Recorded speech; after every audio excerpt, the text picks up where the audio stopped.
Yeah, hi, my name is Ahmed. I come from the glorious country of Iraq, and I'm a born Muslim.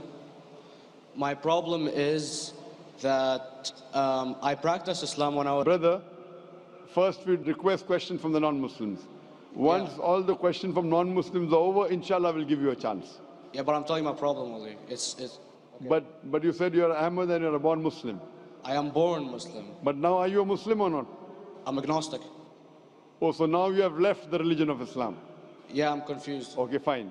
If you have left the religion of Islam, you can ask the question, brother. Okay. So my question is, how come I don't have the faith that you and the other Muslims have and some of my friends, even though I practiced Islam a lot and I even did Umrah, but I still do most of the sins that are forbidden in Islam, and I sometimes am lazy to do the prayer and the other subjects we have to do in Islam. I have read many books and about other religions and conspiracy theories and documentaries and such. I even have seen your own videos on YouTube, and there are many questions that go around my head about Allah and the Messenger and Muslims in general. And basically the most important question is, you said in one of your debates or questions that Allah is the creator and He's uncreated. But I have realized, how can the uncreated exist? And if He exists, how can we notice Him? How can we see Him or hear Him or feel Him or know of His existence if He's uncreated in our own dimension or so? That's one of the questions. Brother Ahmed said that he is a born Muslim. He comes from Iraq. He read the Quran, he read the books, but he commits many sins. He believes maybe sometimes he's agnostic and he's lazy for praying. Brother, before I answer your main question, if you do sins and if you're lazy for praying, that does not make you a non-Muslim. As long as you believe that praying is fard, sometimes you miss, it's a sin.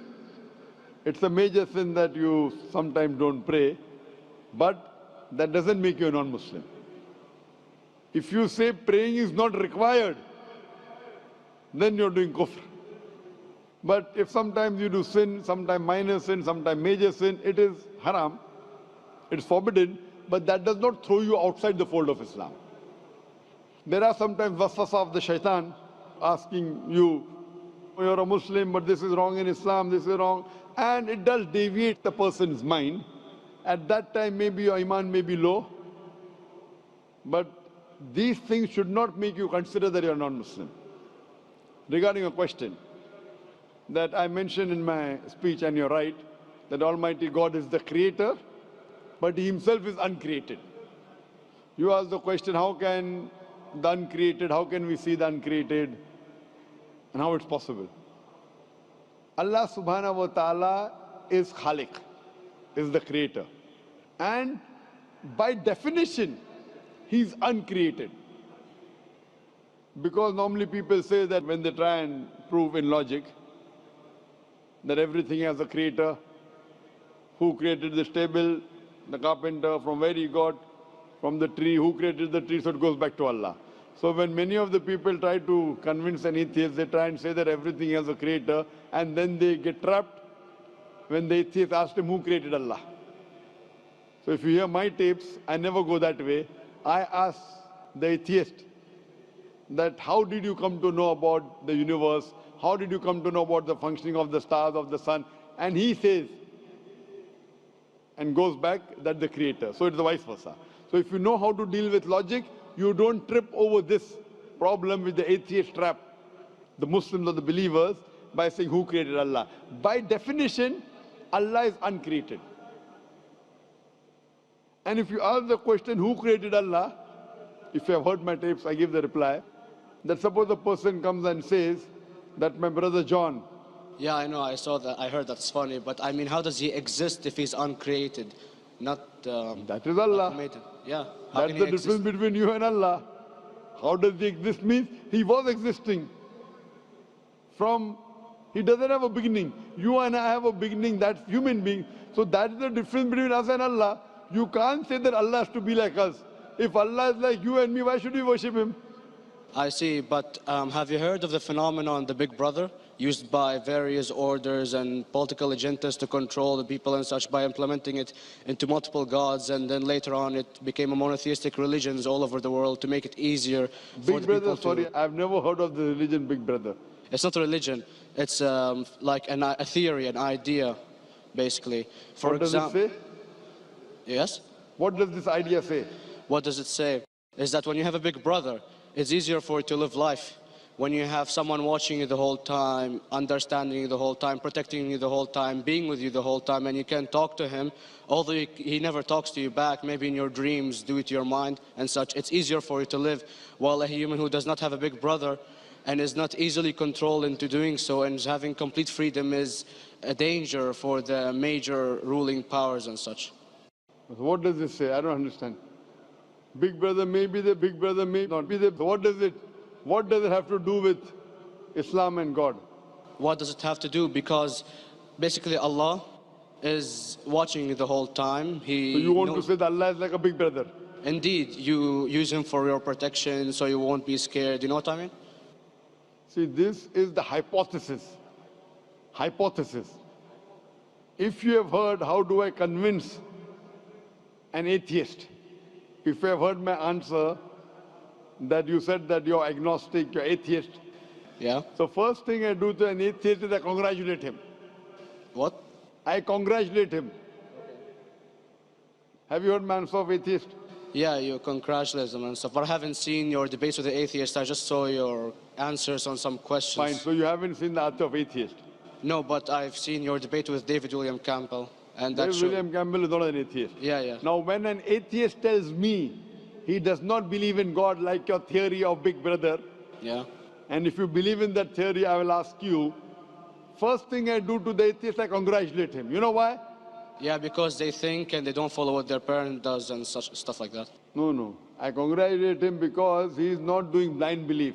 The other people are doing blind belief. He is a Christian because father is a Christian. He is a Hindu because father is a Hindu. Most of the Muslims are Muslim because father is a Muslim. He is thinking. He says there is no God.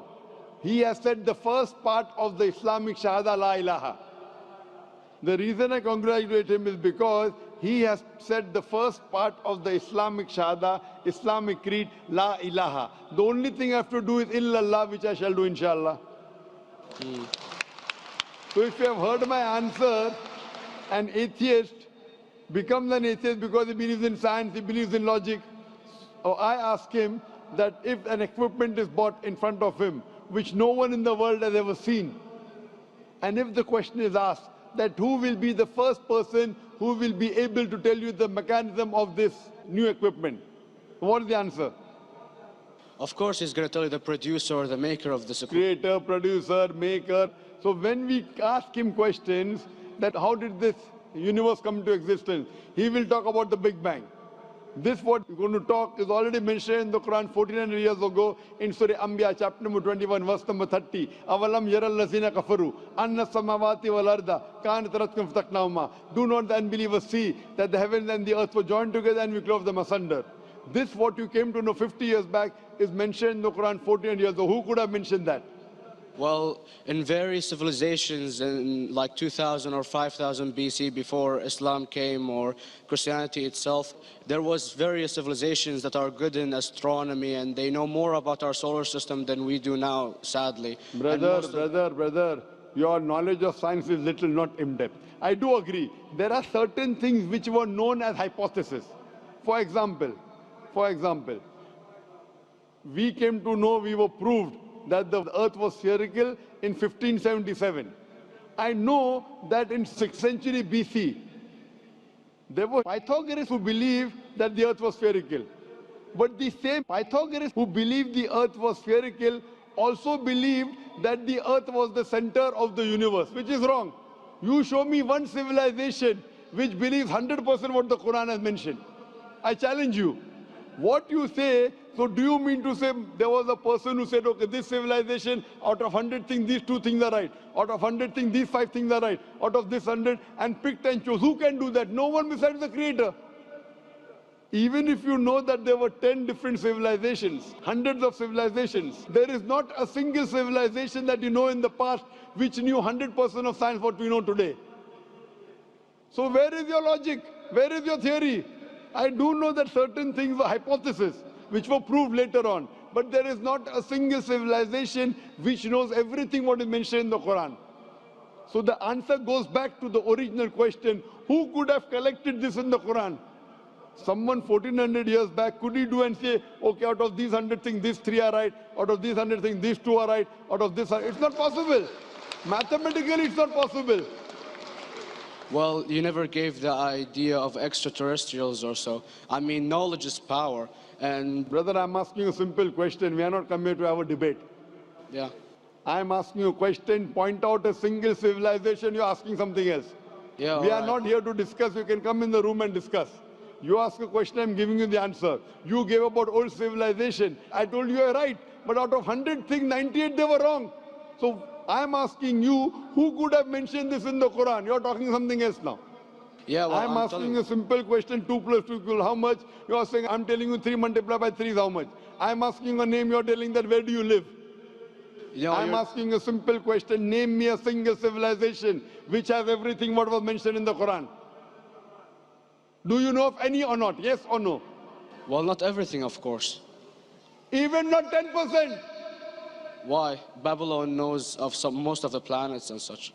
Planet is not the only thing mentioned in the Quran. There are 1,000 things mentioned in the Quran. To say what 1,000 things are mentioned in the Quran, 10% would be equal to 100 things. Did Babylonian civilization knew about 100 things mentioned in the Quran? No, because they You don't cannot. have the They knew 5 or 6 things. In percentage wise, very small.